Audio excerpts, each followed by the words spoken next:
Back to the family, ladies and gentlemen. If you look at much of our societies in Africa, in Asia, and all over the world, there is a struggle when it comes, and I'll bring us back to feminine and masculine as in the gender.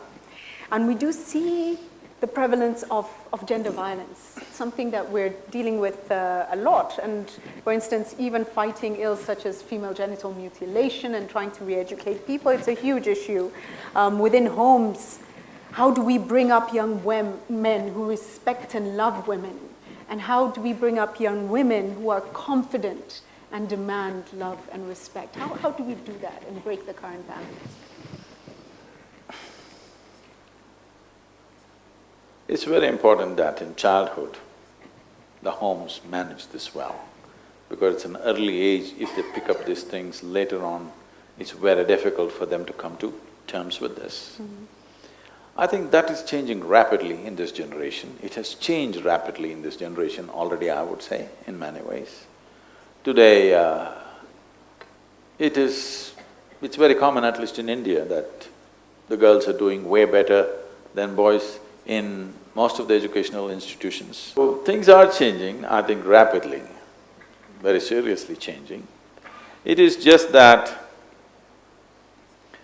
the violence within the families is unfortunate.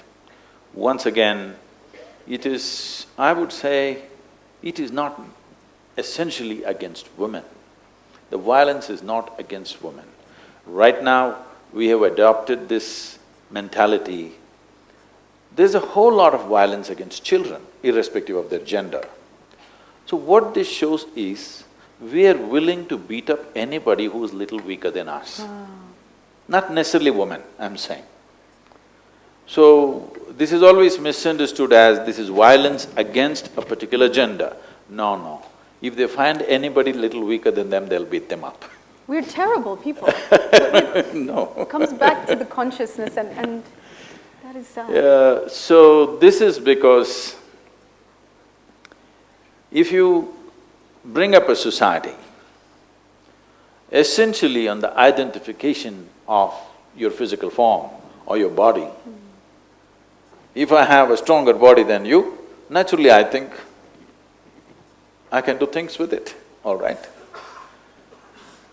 This is why spiritual process is important, because spiritual process does not mean looking up or looking down or looking heavenward or something else. Spiritual process means your experience of life has touched a dimension beyond physical nature. Once your identification shifts to something beyond your physicality, then your physical dominance is not of any significance to yourself. When it's not of any significance to yourself, you will not try to manifest this in the world as a physical dominance. It is wanting to dominate. And now because we are identified with the body so much, we will try to dominate physically, which is experienced as violence by somebody else. But pushing somebody away and going, that person doesn't think it's violence, he thinks it's his right because he's bigger, of course. So, wow.